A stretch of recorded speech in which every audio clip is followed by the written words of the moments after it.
Bill Gates and Warren Buffett are here. Gates is the co-chair of the Bill and Melinda Gates Foundation. The philanthropy focuses on education, poverty, and global health. Warren Buffett is chairman and CEO of Berkshire Hathaway. The company is one of the most successful companies of the last 5 decades. The two have famously been friends for more than 25 years. Together, they started the Giving Pledge in 2010. The initiative encourages the world's richest to donate the majority of their wealth to philanthropic causes. Buffett pledged the bulk of his wealth to the Gates Foundation in 2006 and has since given more than $24 billion to charities. I am pleased to have both of them back at this table. Welcome. And I have to say, in the interest of full disclosure, we just did something like this at Columbia University with 1,000 students.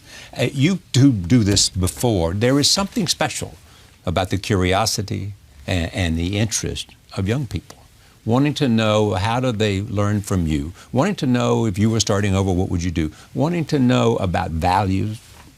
You do a lot of this. Well, about the friendship, we met on July 5th, 1991, and hit it off immediately. Bill was a little reluctant at first, but he got there. And reluctant to come. Yeah, definitely. No, I mean, if it wasn't for his mother, we probably wouldn't know each other. And we've had a good time ever since. And we've cooperated on, particularly on the Giving Pledge, but other things as well. And I have to say, everything about it's turned out well. He sits on your board. He sits on the Berkshire board, and we have a lot of fun talking about a lot of things. But the big thing that really came out of one of those discussions really was the Giving Pledge.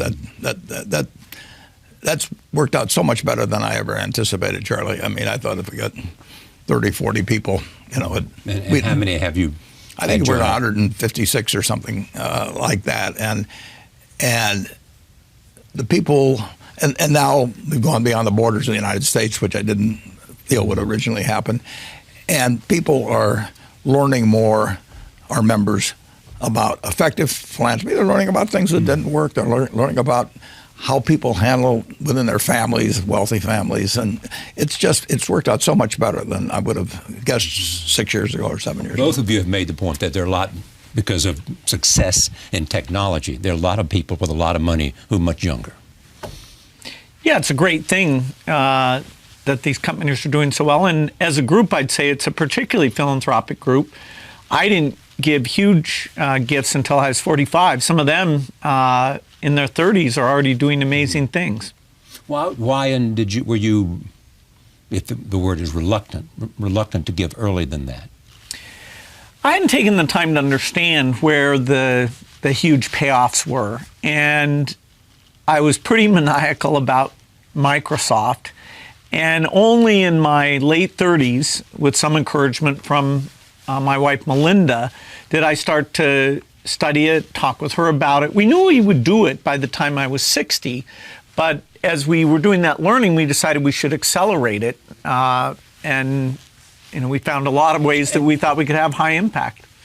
And the principal sort of mission call was that all lives are equal. That's right. And a lot of that outside the United States has gone to save lives and have kids grow up to be healthy. How did you decide that you'd rather give your money to the Gates Foundation than create some foundation of your own and go out and find people to run it and do whatever you wanted to do? Well, my first wife, Susie, and I actually started a foundation over 50 years ago. And we'd talked about it since we were in our 20s. And I always thought I'd be rich. She didn't think I would be. And I said to her, if I compound money at the rate I hope to compound money, there will be really large sums later on, and you're good at giving it away, I'm good at making it, so I'll make it first and you give it away. And she thought that was sort of half a cop-out and half logical. and probably told you so. Yeah, absolutely. And so we did something, like I say, it was started over 50 years ago, but I really thought that there would be large sums later on, and that she was particularly good at empathizing with people, understanding their needs, putting the personal energy into it, and everything. She would be better at giving away money than I would be. And she died in 2004, as you know. So then I had to rethink what I was going to do. And so in 2006, I decided that essentially 5 foundations, the Bill and Melinda Gates Foundation being the largest, and I looking for people that had similar goals with philanthropy than what I had. And the idea that every life is of equal value is just fundamental to me. Whether you're lucky, you can be lucky. And you knew Bill would run it well. Oh, of course he was. I mean, he had his own money up, which is a big deal. But far more than that. I mean, you had two much younger people, very bright, very hardworking. They work much harder at this than most people do in this country in their jobs, and they were on the same track I was on. It proven quantity. I mean, everything about it made sense, and it's continued to make sense 10 years later. Bill talked about Melinda's influence. You have said to me about Susie, your late wife, I was a mess until I met Susie. I think that's understating it. Yeah. No, she changed my life. I mean, there's no question about that. How did she change your life? Well, I was a very lopsided, not well-adjusted person who happened to be very good at one thing, and she put me together. I mean, and it wasn't overnight either. I mean, but she just had that little sprinkling can, and finally she saw a few sprouts come up. Was it a coming together of opposites, or? No, I wouldn't say that. We had very similar values. We were in sync. Yeah. Big in a very big way, but she was way more mature than I was. She was 19 when we got married. I was 21, but I was about 12 emotionally, and she put me together. And like I say, it took time, but it changed my life. I mean, I would not have had anything like the life I have had. And what did Charlie Munger add? Well, Charlie Munger is my partner of 57 or 58 years, and he's extremely wise. He's a wonderful friend. We've been partners that time, and he's strong-minded. I'm strong-minded. We disagree. Sometimes we have never had an argument in that whole time, and we never will. And never had an argument? Never had an argument. I will. That's absolutely true. You must disagree on it. Absolutely, we disagree. But so if you disagree, how do you decide to? Well, what he says at the end is, when we disagree, he says, well, Warren, you'll end up agreeing with me because you're smart and I'm right. I mean, where do I attack that particular problem? But often he is. You'll figure out I'm right. Often he's right. I have to say that. No, listen, I respect his opinion enormously, whenever he gives it to me. I respect Bill's opinion. I mean, it's more fun doing things with partners. I mean, the most fun is obviously a marriage partner, and that's the most important relationship. But having a business partner, if I'd done everything I'd done, it wouldn't have worked out this way. But let's say I got double the results. It's been more fun doing it with Charlie. Who says no to Bill Gates? Well, Melinda. Melinda's one. I've seen it happen. Now, it's great when somebody knows, when you might move too fast or be over-optimistic. And, if a team comes in and I'm pointing out things we haven't done and, maybe they're not as motivated afterwards. So, they can, get me to correct that. I've matured a lot, and I give Melinda immense credit. She still has work to do, but I think I'm getting there. And complementary strengths where you share the same goal is a great thing. I had that with Paul Allen in the early days of Microsoft. I had that with Steve Ballmer as Microsoft got going. Now, both in my family life and the foundation, it's Melinda. How much time do you spend at Microsoft? I'm there about 15% of the time, and I get to work just on the R&D part, brainstorming with people, thinking, okay, how we're going to take this artificial intelligence and make it understand, help you use your time better. It's a very exciting time in software, and there's 5 companies that are in a really strong position. Microsoft is leading in some really cool stuff. So the way that a business takes information about customers, about communication with customers, looking at data, that mission of really using data and AI and getting the productivity of all those workers up because they see more information, Microsoft is the leader in that. And it's a wonderful niche. It's a multi-$100 billion niche that they're strong in. And that they will be innovating along that line more in the next 2 years than ever in our history. You have a passion for artificial intelligence. You do. Yeah, it's the ultimate dream when you start working on software is the kind of deep understanding and intelligence that humans have. So it's been the holy grail of when can the computer learn to play games? When can the computer learn to read? When can it understand speech? And things like speech and vision have made such progress in recent years. I mean, you've been tracking this and exposing your viewers to some of it, because I can't overstate that even for people in the field, it's a pretty magical time. And its potential is to do what? Change everything? Well, in the first instance, to be the best assistant ever, to look at all your information and help in the few minutes between meetings what you should look at, or when you're trying to plan a trip, organize things, to be a much, much, much better assistant than it is today. And then eventually certain mechanical tasks like warehouse work or driving, that it would take that over. But for intellectual work, it will just magnify the creativity and make your time more valuable. Are you interested in technology? I don't have enough. I don't think I have a natural bent that way to start with, and I'd be so far behind. I never would catch up with people that have been working on it, and it would not be a game I would be winning. Is a principal criteria for you understanding the business? Yeah, I have to understand the business, and there are lots of businesses that I don't understand. Some of them may be almost ununderstandable, and others are just outside my sphere of confidence. But you do have people now that do have that kind of expertise, or you have brought in. I have two people who themselves have different circles of competence, but they aren't chosen because they have a different circle or anything. There's a lot of overlap. There's overlap between them. And the important thing, is not how. It's nice to have a huge circle of competence. It's much more important to know where the limits are of it.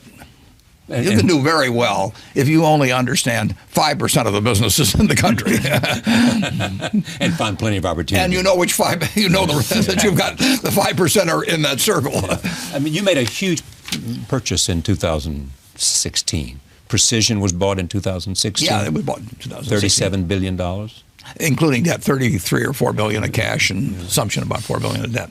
Is it harder and harder to find an acquisition candidate because? Sure. I mean, we got to move a needle on 400 billion of market value, and if we make $1 billion, we're talking 0.25%, and that's after tax. I mean, that's more than $1.5 billion pre-tax. So it's hard to find things. I would do better percentage-wise if I was working with a much smaller amount of capital. How do you find them?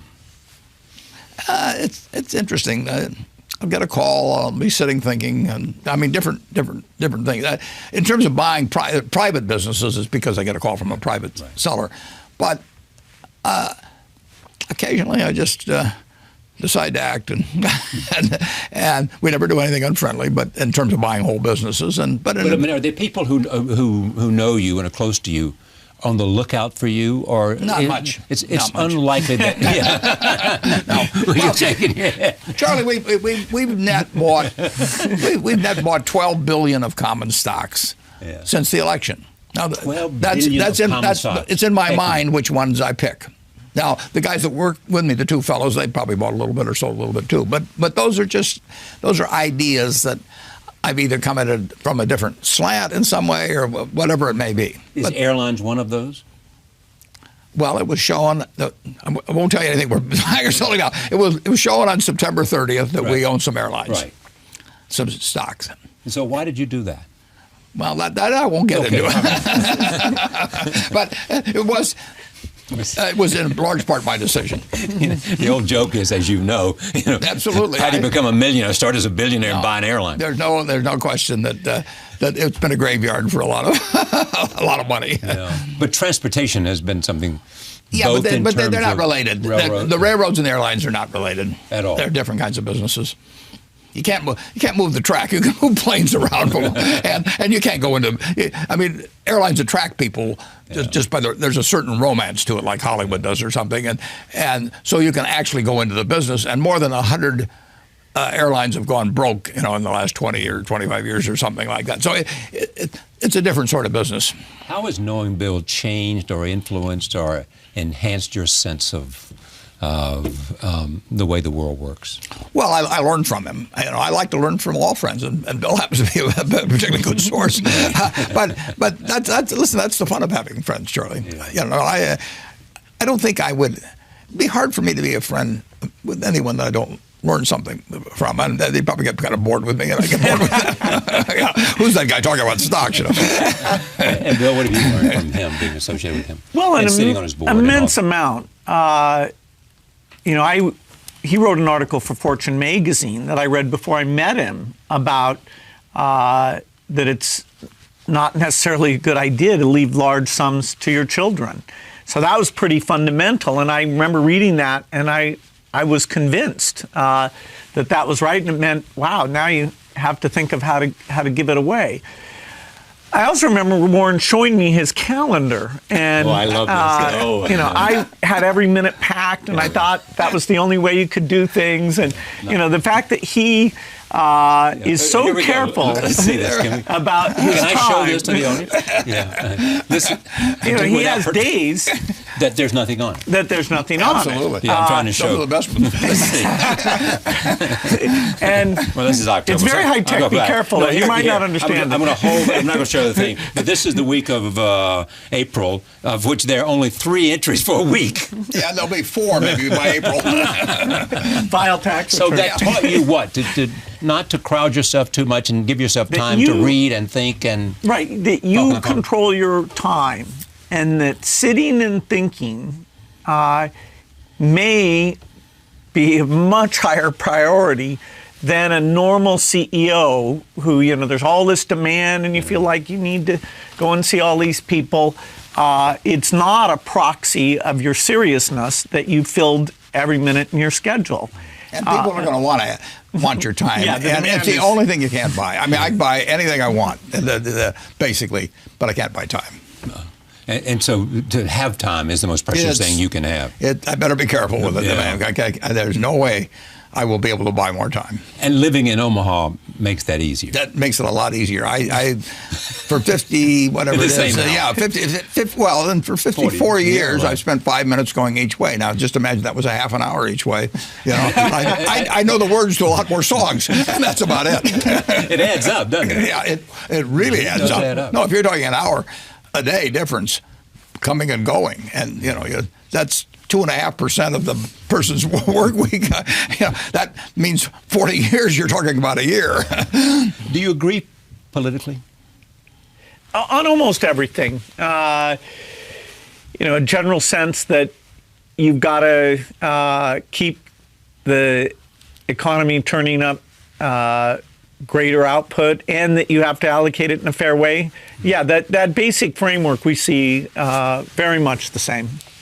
Do both of you believe we can achieve a 4% growth rate?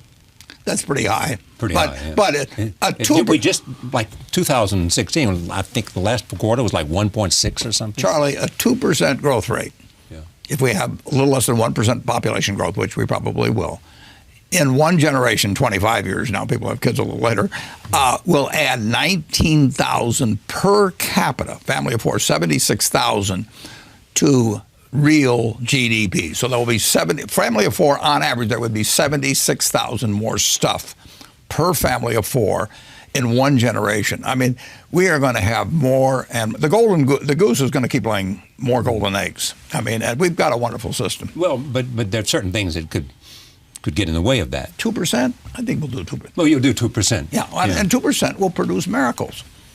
Yeah, but 3% is probably possible, isn't it? It could be, but that would be fabulous. Right. But 2% will produce 19,000 per capita. That's greater than exists in a whole lot of countries. That will be added. The question is what we do with it. How do you see the future of China? Well, they've done a great job on some things. They're not a democracy, and so it hangs in the balance how their political system will evolve. But in terms of raising incomes, getting rid of poverty, improving health, it's an unbelievable miracle that their embrace in their own special way of the market, since really just 1990, they've done very well. And so they're the second biggest economy in the world. They're serious about trade. They're serious about clean energy, they are super important. The most important relationship in the world is the U.S.-China relationship. Clearly. Because of the two biggest economic powers in the world. Right, and they're rising. And they'll continue to be. And we're strong, and we're going to stay very strong. Yeah. What could make us not stay strong? There's a lot of strength that we've built up over decades. The way we do research, our universities, the way that people take risk, and that's why our technology companies are still so strong, our biotech companies are still so strong. So the education system is one that we need to go back and look at, and that is one huge source of inequity, because if you get a great education, actually the outcomes are pretty good. Totally different. Yeah, but your experience has told you that's much harder than even you imagined. Improving the U.S. education system, yes. The dropout rate has gone down a bit. So that's great, but the overall reading scores, math scores, and the inequality hasn't budged much in the last 10 years. And one of the goals of our foundation is to, working with partners, change that. And so far, it's proven to be one of the tougher ones, but we still believe that it's super important, and there are promising, if we look at individual schools, we see great things. So we still believe it's achievable. All the talk about immigration, I want to talk about it a little bit, but all the talk about immigration, are we still looking at a situation where some of the best and brightest from overseas come here, get an education, and then go back to India or China or wherever it is, rather than staying here? Well, a lot do stay, and the most important import the U.S. has ever had, by far, is human talent. It's been to our benefit that a lot of the hardest working, best and brightest from almost every country in the world have wanted to come to the U.S. And so if you look at university departments or doctors, engineers, people starting up companies, building jobs, it's been a huge strength of ours. We haven't always made it super easy for that to work, but it has worked very, very well. So the number going back, it's meaningful, but net, we are still a huge beneficiary of human talent. But it used to be said, and Tom Friedman, I think, first wrote this, we ought to staple a green card to every diploma. Yeah, I believe that. Now, is that a bias because I'm from the tech industry where we can create multiple jobs around the engineer instead of having to do that outside the United States? Yes, I believe that keeping talent in the country is a great thing. Tell us the story, because you told me the story, and I didn't have it before. You think the second most important document in America's history after the Declaration of Independence, or perhaps the U.S. Constitution, or both, is this letter? Yeah, it was a letter written by two immigrants. It was a letter written by two Jewish immigrants. Whose names were? And that doesn't sound like much, so I tell you one of the names, but in August of 1939, just before Germany moved into Poland, Leo Szilard, whose name is not well known, who was born in Hungary, but he went to Germany and he worked in Germany with Albert Einstein. And in 1933, I believe both of them left Germany. And where do they come? They come to the United States. And they become United States citizens. And they co-sign a letter to President Roosevelt. Szilard got Einstein to sign it because his name carried more weight. And that letter, which you can see on the internet, not even a full page, says Germany is going, I'm really paraphrasing it here, but Germany's going to get an atom bomb, and it may work. It didn't say for sure it would, and that we better get to work on one. And the Manhattan Project came out of that, and who knows what would have happened in World War II. If Hitler hadn't been so anti-Semitic, basically, he drove out these great scientists and everything. And secondly, if those two hadn't chose to emigrate to the United States, the United States was, it welcomed them, and they may have saved this country. They may have saved this country. So Germany did not get it, and we did. Yeah, we those V1s and V2s that were lobbed over there into England and everything, this didn't have the right warhead from the standpoint of the Germans. And if we'd started 3 years later, who knows what would have happened. Remarkable men, and they were both immigrants. You sent me a note maybe a month ago, and you basically said, I'm not worried about the American economy. That's right. What I worry about is that somehow, in some way, we'll make a mistake in terms of the employment of nuclear weapons, or some bad character will buy them or steal them. And weapons of mass destruction are out there. Destruction. And the knowledge, accident, maybe it's a computer clip or whatever it might be. It's a tiny, tiny probability any given day. Right. But there are people who wish us ill. There are people who would like to kill millions of Americans, and there's some psychotics. There's religious fanatics. There's megalomaniacs. The world has a certain number of them, and if they get in the wrong position and they have the knowledge and they have the ability, there are people that would like to kill millions of Americans, and the weapons are there to do it. When Einstein said shortly after the launch of what was then called the atomic bomb, he said, I know not with what weapons World War III will be fought, but World War IV will be fought with sticks and stones. And that probability exists, and it's the number one job the President of the United States, which every president acknowledges, is to the extent possible protect us from weapons of mass destruction. And they can exist with individuals, but you don't worry too much about that, the intent. But with organizations and maybe even with a couple of nations. And it's the only real cloud on America over time. We'll solve the economic problems, but that's number one.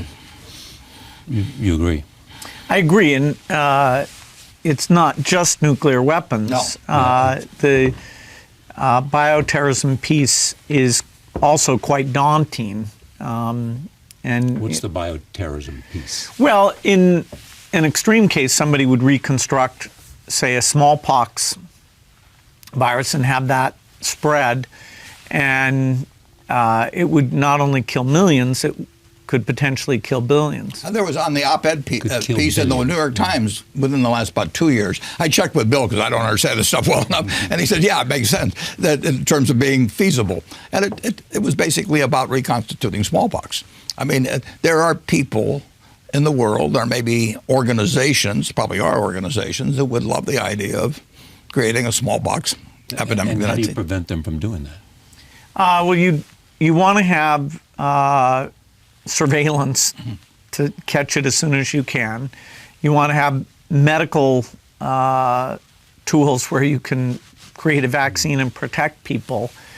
Science is working on the defense part of this. At the same time, it's making the offense slightly easier. So if we're vigilant, there's a lot of steps we can take to make the risk lower, just like minimizing access to fissile materials meaningfully reduces the chance of a nuclear weapon. There are some who argue that the next war will not be a nuclear war, or it may perhaps not even bioterrorism. It will be a cyber war. That's a third area. And I personally think there's only the three, but that's not much comfort. Yes,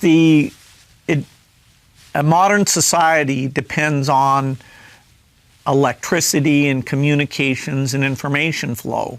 And if you can, for a substantial period of time, disrupt that, then a lot of systems, including how a hospital organizes itself or how food gets moved around, or financial institutions, or an airline decides what to do, or bank accounts, what was that bank account supposed to be? And so a lot of experts in government and companies now are spending time thinking about, okay, how do you minimize that? How do you have duplicates, backup?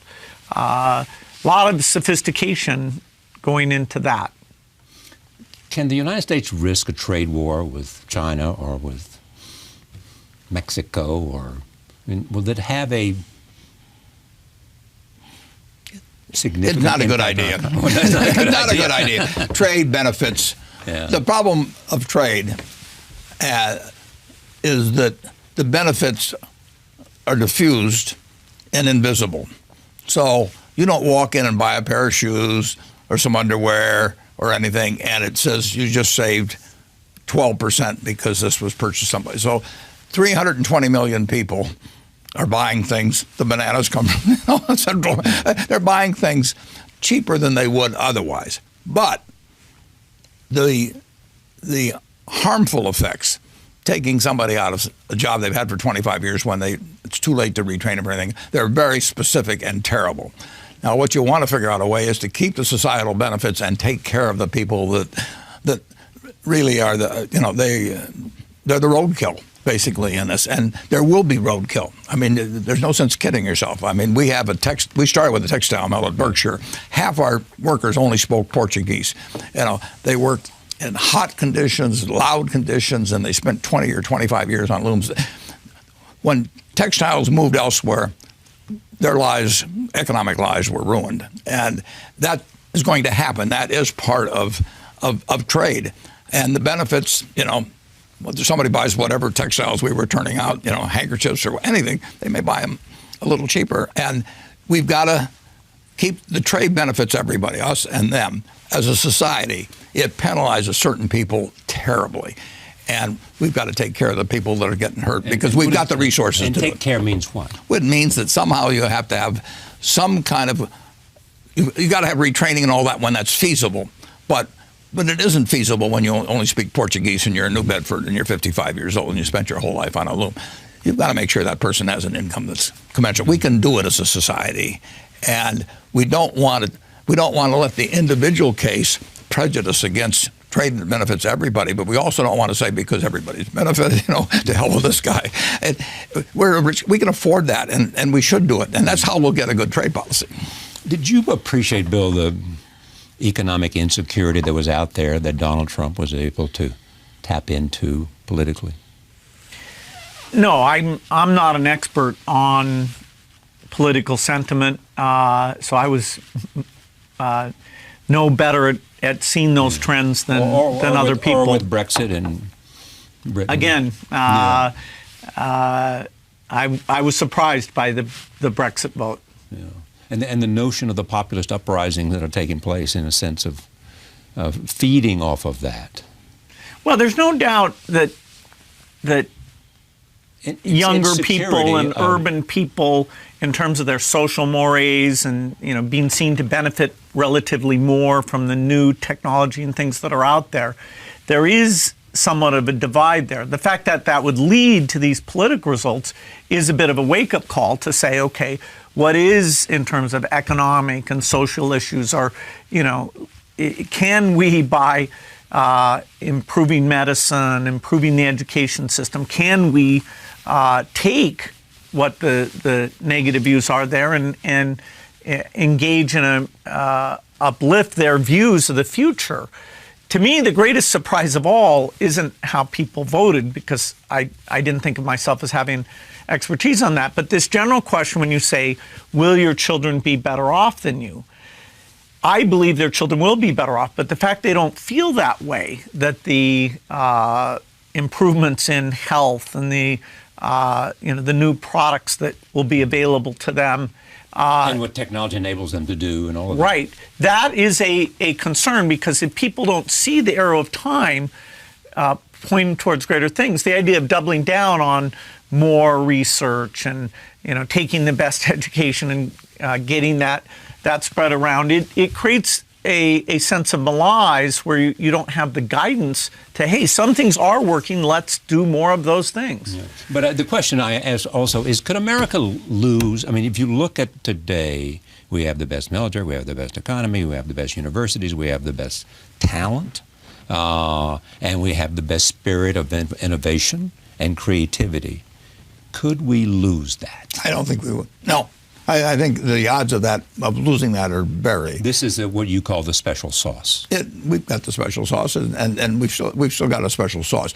If the rest of the world learns from that special sauce, and it's not a zero-sum game. That's terrific. That is terrific. But it won't deprive us. So overall, in aggregate, our society will be far richer 10, 20, 30 years ago. And if you just take in aggregate, our children will live better. The real question is will it continue to leave lots of people behind? And a specialized market system will leave people behind. There is, if somebody is, however you want to measure it, 10% below average, their opportunities in this world today have not improved at all, from 30 or 40 years ago. The classic situation is you take the Forbes 400 in 1982. Number one guy was Dan Ludwig. No, your viewers have never heard of. And he had $2 billion. Brazilian shipbuilder. Now that it'd be 30 or 40 times that. 30 or 40 times, and this more highly specialized economy, year after year, different from that agrarian economy of 200 years ago. It's going to be more and more people at the very top winning big time, and it really won't do, absent certain types of programs, it won't do much for the person that really doesn't have any special skills for the market. The average person, or slightly below average person in terms of particularly market talents, is not going to do very well unless we have policies to make sure that they participate in some way. And the guys at the top are going to keep doing better. Pardon me? Policies from government. It has to be government. Government is always, the market system is this traffic cop. It directs resources, it directs brains, and it does a great job of it. But if it also directs all the winnings, it will continually favor more people at the top. Government's always in. Government came in with Social Security, and government, redirects the winnings, so it isn't totally the market system that delivers the winnings. But I don't want to kill the market system in terms of producing things at all. We want more and more stuff, but there will be more and more people falling further relatively behind, and that's not a good result. We can afford it. We can do better. And somebody, I'm sure you saw this. There was a report, I think, last week, and suggested they took 8 billionaires and basically said they have more wealth than the bottom half of the population in the world. Yeah. 50% of the people in the world. Well, and in this country, if you took the Forbes 400, they had $93 billion in 1982, and they have $2.4 trillion now. 25 times as much, not exactly the same people, but take the 400, 25 times as much as 35 years ago. And believe me, that does not strike somebody that's working 40 hours a week and trying to support a couple kids on it and finding, and that their income has remained the same or is less, or they just aren't participating. Or they're threatened by forces they can't comprehend. They can't. The market system just pays more and more. Just think. Say you're a middleweight boxer. In the 30s you were limited to, you wouldn't even get on the undercard at Madison Square Garden, and it was limited. But then television comes along, and cable comes along, and pay-per-view, and tens of millions of dollars. So at the top, it's terrific. But if you're the 45th best middleweight in the country, it's pretty much the same as it used to be in the 30s. So the spread gets wider. If you're Frank Sinatra, you're a lot better off if you've got television than if you can just play at some theater in New York, like where you started. Right. It's magnified, but throughout. If you've got a good business idea, you can get it capitalized and become worth billions just on the idea. So it's just tougher. Whereas, you go back to 1800, and if you were reasonably strong and willing to work hard, you were worth 90% as much on a farm as the very best guy. It just the differential, and it'll keep widening. The market system will push it in that direction. But government is there to. And what would you change if you could? Well, I would change the earned income tax credit big time. Yeah. I am where I am. Not by myself at all. There's 320 million Americans out there, and there's a lot of crosses over at Normandy and everything else, I benefit enormously by having come along when I came along and where I came along, and some people did, and some people didn't. And there's nothing wrong with a market system that rewards anybody that makes life better for millions of people. They ought to get enormously rewarded. But you got to take care of the people that just don't fit well into that particular niche. If this country paid off based on athletic ability, I could study 8 hours a day and and have all these and I'm still gonna I'll get in the ring or something like that, and 10 seconds later I'm on my back. So the talents that get rewarded in a market system are important because they bring us more of the goods and services that the country wants, and they make all kinds of improvements in how we live. Just incredible, but they leave people behind, and it won't be solved simply by education. You want everybody to. And is it the responsibility of government to do something about this? It is. Sure it is. That's what government. Go ahead, Bill. But the government, also has to keep, business in shape, that it has the incentive to do things right. And striking that balance, should be at the heart of political dialogue. You need more golden eggs. I mean, nothing's going to work. You can have the fairest island in the world and two guys who are ethicists living on it and deciding exactly how they should divide up the palm tree. That's the only thing on the island, but it won't make any difference. So beyond national security issues, what do we have to be fearful of in the future? When we've talked about it, some people believe that artificial intelligence offers certain kinds of risk, and you've spoken to that, that it could get out of control and somehow. You've spoken to that, and other people have. What's around the corner that will both benefit us?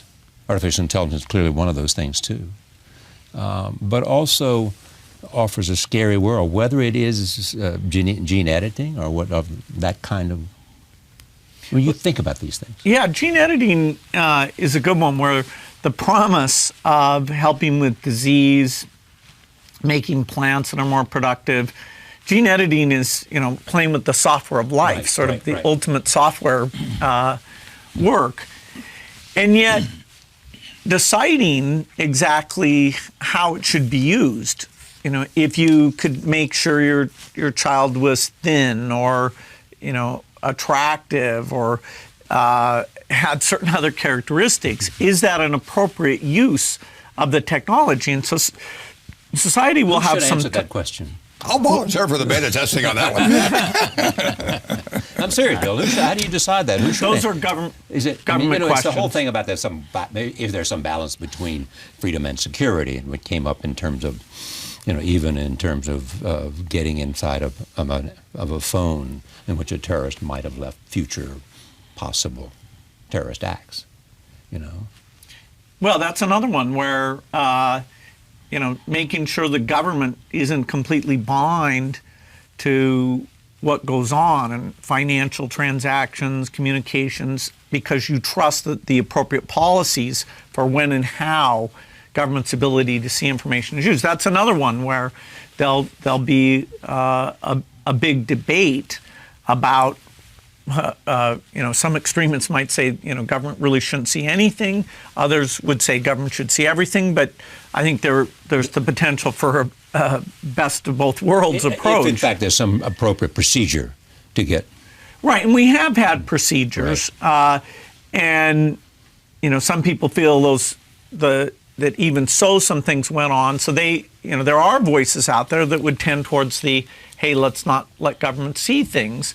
And that's another political question. How much do we do gene editing? How much the government has visibility? We need politicians who really draw in great opinions.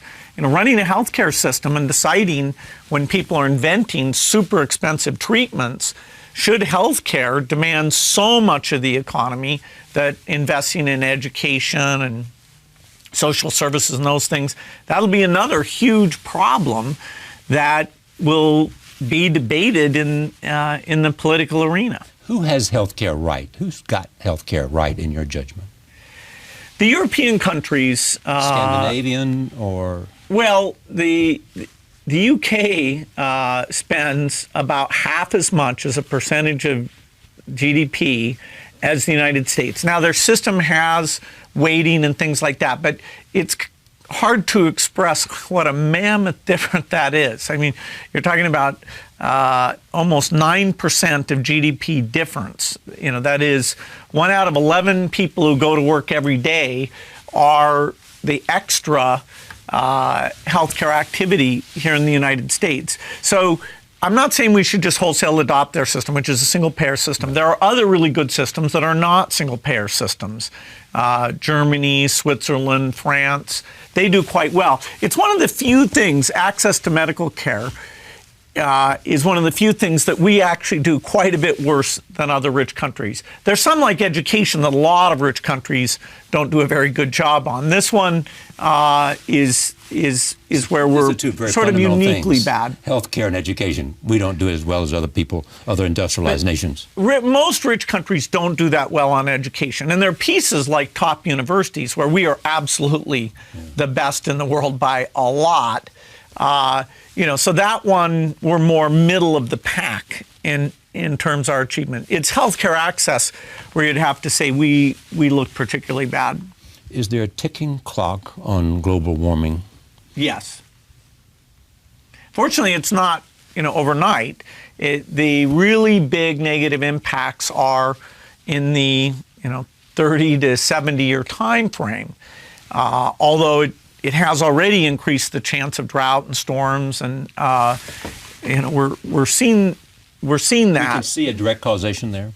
Yes, the heating effect is already there. Now, overlaid with that is the Pacific oscillation and normal weather things. So exactly how much of it is the heating signal versus those other things, you can get reasonable disagreement. But there's no doubt that that's there. The global average temperature is rising, and the droughts, particularly in places like the Middle East or parts of Africa, we're already seeing some of that. And as you go out in time, it gets a lot worse. So changing the energy system, which has a long lead time of invention and deployment, I feel this is one of the most urgent problems. And is the urgent answer finding alternative sources of energy? Finding that magic three characteristics: reliable, clean, and low cost. And there's many paths to get there. And so we have to encourage lots of innovators trying different things.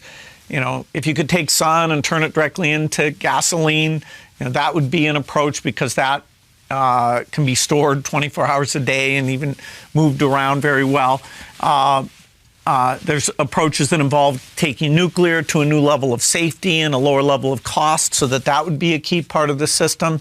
We need to fund a lot of innovative ideas, both governments and private sector. Is your life today more intellectually challenging than when you were running Microsoft? That's hard to compare. I'm on a steep learning curve in both cases. I love the fact that I get to meet great people. I get to see things work, see things that fail. For this stage of my life, I'm in a perfect position. I couldn't be happier. Because you have an influence on Microsoft. I mean, not just being a stockholder. I enjoy going over and sharing my thoughts. Yeah.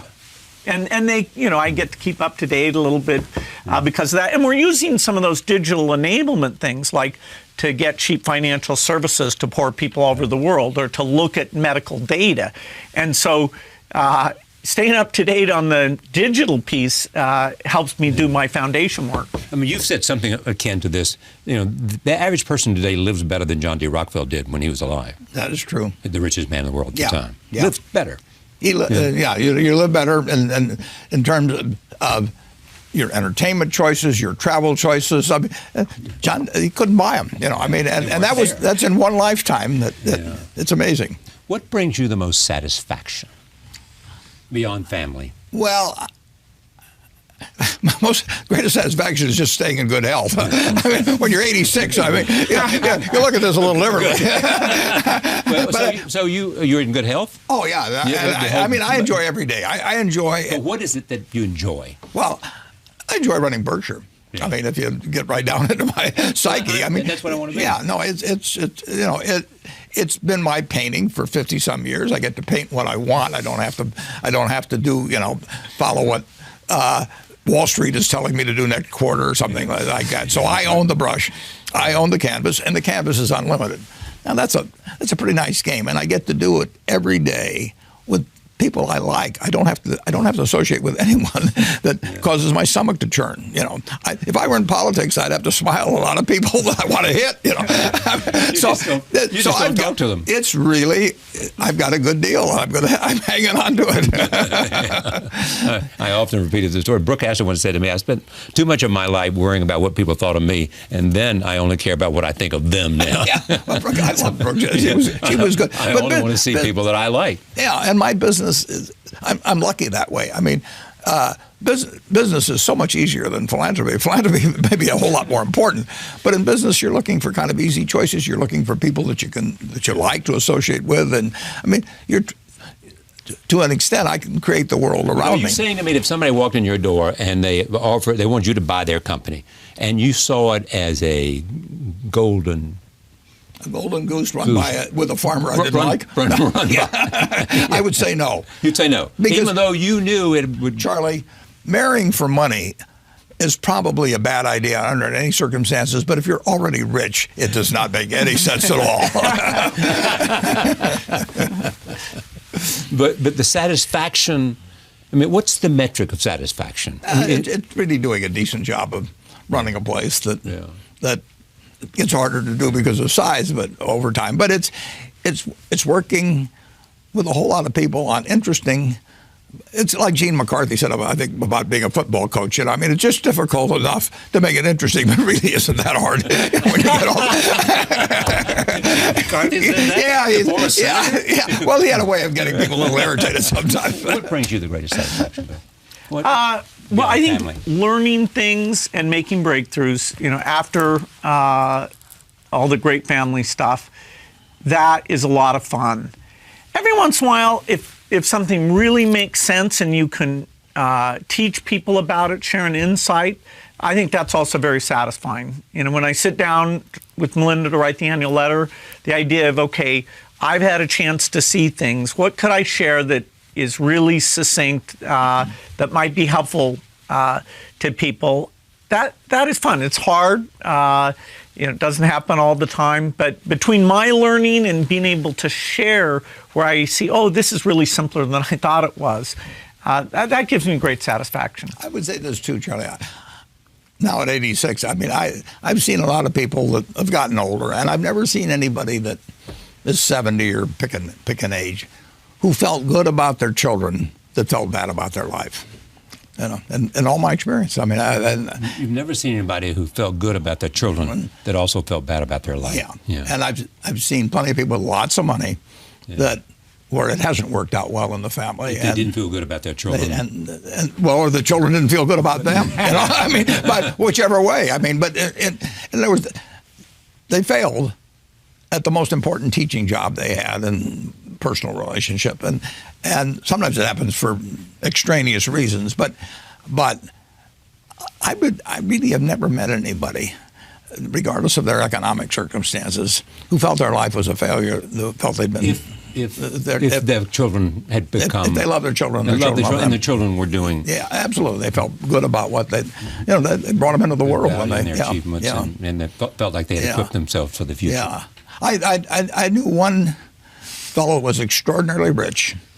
He'd put a lot of money in his kid's name. He didn't want them to have any control over it. Once a year, he would have dinner with them and try and get them to sign their income tax return in blank. Now, just imagine that, you know, with, in this case, 4 kids, none of them, he wanted to have enough confidence in them or to have, it's just crazy. I mean, he would woo them during this dinner and they knew exactly what was going on, and once a year, and then he'd bribe them sort of to sign their income tax return in blank so he could file and they wouldn't know what they had. I mean, that when you have adults, I've seen just time after time when people have been successes. I've seen plenty of the other too, but successes in business, a failure, and I don't think they feel that good about life. Thank you for coming. Thank Great you. to see you. Bill, thank you very much. Bill Gates and Warren Buffett for the hour. Thank you for joining us.